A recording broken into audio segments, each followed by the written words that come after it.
In this tutorial, we're going to continue making improvements to our website template to make it look better. We already have a gradient in the header with a logo that lines up with it. We have made some rollover buttons for the navigation bar, and now we need to make improvements to the sidebar and to the article. One of the things we can do just before we move on though is to improve these buttons by aligning them in the center of the button. So I'm going to go to my website. I'm going to find the nav TDs in my manage styles, and if I right click on there and modify style, then I can go to the block and I can look at the text alignment and I can make that centered. And if I click on apply, we should see the text jumping to the center of each box. So that's okay. And then I probably need to do the same with the hover as well. So nav TD hover, modify style, and just make sure that the block on that also has a centered text alignment. So moving on, we are going to make some improvements to our sidebar. Now it's difficult to see the sidebar in expressions because it stretches across the entire page here. So we're going to have to apply some things and then view them in our browser. Moving back to my instructions.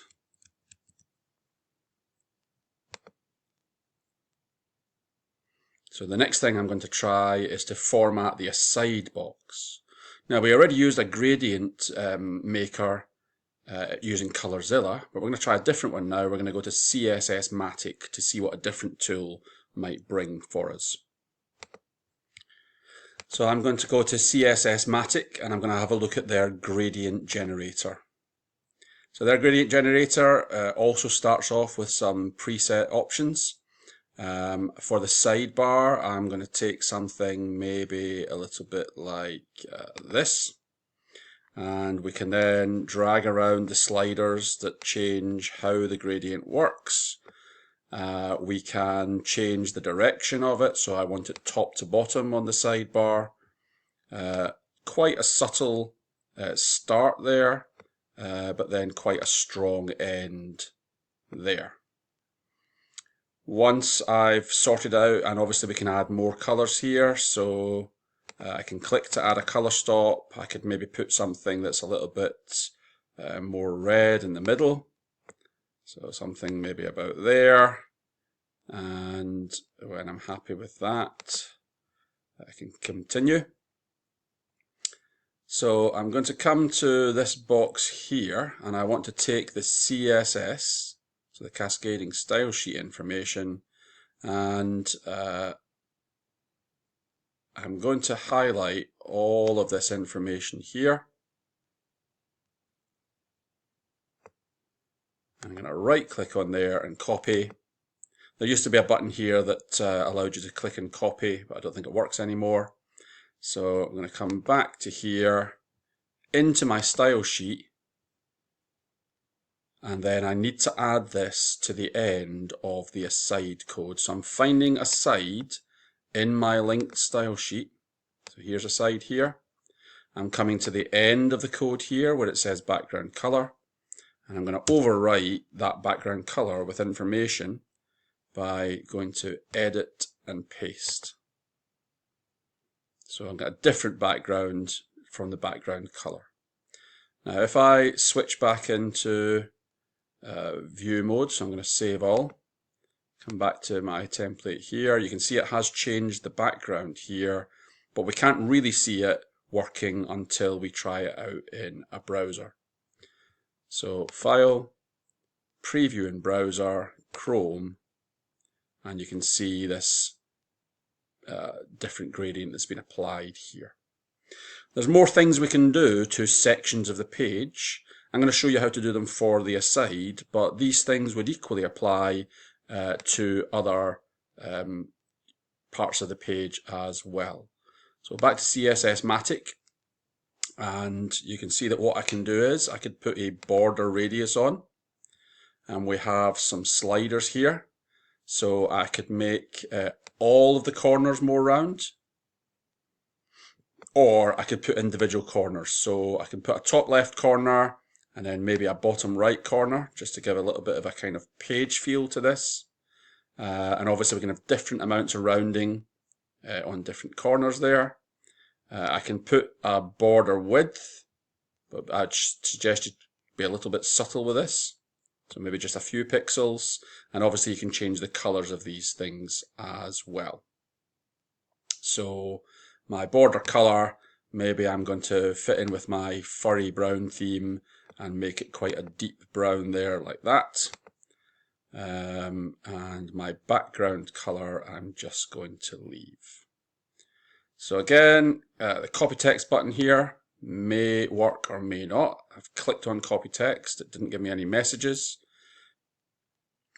So what I'm going to do is I'm going to make sure that I highlight everything inside this box here, right click on it and choose to copy, because I don't think we can rely on this copy text button working nowadays. So back here, I'm going to add this onto the end of the aside section, and I'm coming to the end, and what I notice here is actually the words copy text have come over from when I made the gradient. We don't want just some random words appearing in here. It can only be CSS information. So I'm going to delete the words copy text there. And then I'm going to edit, paste the extra border radius information and border information from CSSMatic. So save all. File, preview in browser. Oh, I can't do it from here. I need to go back to the template. File, preview in browser. So we can only view a web page that's actually HTML, not the CSS. So I'm going back to Chrome there, and you can see I now have rounded corners, and the gradient seems to have gone a bit wrong there. So I must have accidentally broken that with my code.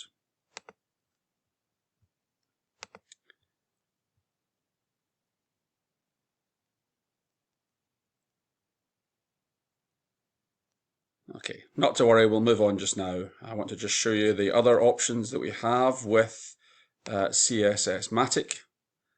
So back at CSSMatic, I can come back here. We can see that there is a noise texture that's probably not very useful, but there is also box shadow. And what box shadow does is it allows us to put a shadow on the outside of sections of our page. So we can go for changing the length of the shadow, changing the height of the shadow. I'm going to, again, just try for a little bit of subtlety here. You can blur how much the shadow is, so a little bit blur is quite nice. And we can also change the shadow color. So I could make a little bit of a bright halo around the shadow, for example, by choosing something pale blue there, and then it will stand out from the page a little bit. So as before, the other thing we can do is look at the opacity, which is how transparent it is, solid shadow or quite a faint shadow. So I'm going to highlight the relevant code here. I'm going to right click on it and copy. Back to my CSS style sheet.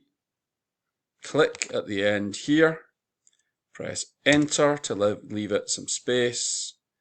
And then edit, paste to add it onto the end of the existing code, making sure it stays inside the closing curly bracket for that section. So aside is now covered by all of this CSS information. Click on Save All, go back to Template, File, Preview in Browser, and then I can have a look at my new, and you can see here there's a little bit of a blue there, not particularly visible because of this section still needs to be formatted. Okay, moving back to my instructions then.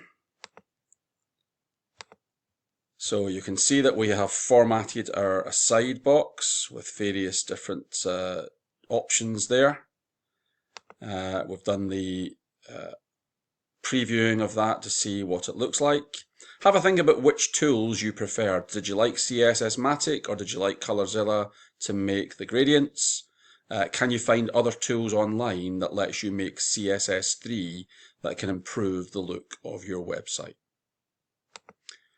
So one last thing we're going to have a look at here is the sidebar buttons. And for this, we're going to use a class selector by using a dot in front of the name of the class. So we're going to use a different set of button generators this time. I'm going to use bestcssbuttongenerator.com. So I'm going to flip back to that, which is difficult when I'm recording the screen. So best CSS generating is this one here. Again, it has a bunch of templates that we can use. I'm going to start with this example here. I can change various things about that, like the colors and so on. And then I can click on Get Codes.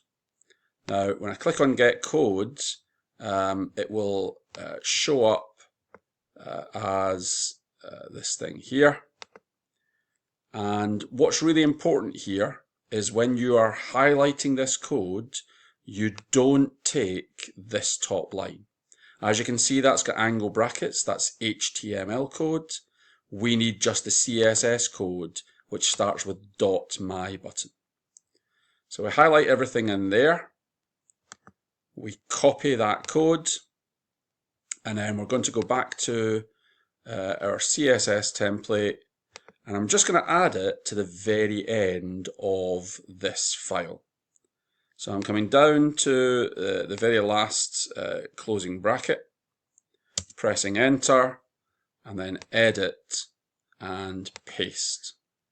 And so you can see that after my logo align, my hashtag logo align that we added in a previous chapter, we've now got .my button, .my button hover, and .my button active.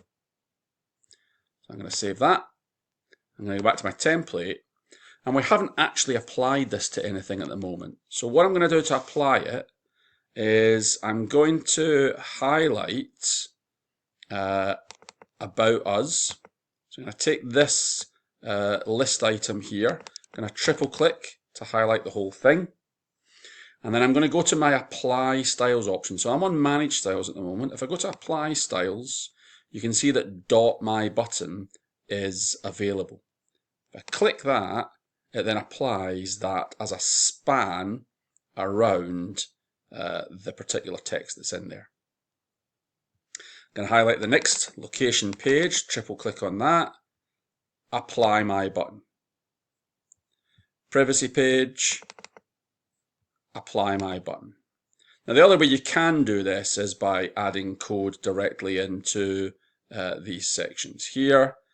So for example, I could take the list item, I can add class my button directly in there, and then it wraps round, and you might notice that it's wrapped around the entire part rather than the span of the list item. When we preview in the browser, we can see that the buttons are crushed up against each other and they've got a strange border at the end here. So I'm going to fix that by tweaking the CSS. I'm going to come back to expressions. I'm going to edit and modify the style. I'm going to make sure that display, so layout is going to be display as block, so that they go one below the other. I'm then going to go to the box, and I'm going to make sure that they have a margin at the top, so not the same for all, just at the top, and I'm going to put in something like 30 pixels or 40 pixels. If I apply that, you see they've now spread out quite a bit. And I'm also going to give them all a width of 200 pixels so that they're all the same width. So now that looks good and should turn up well in the browser.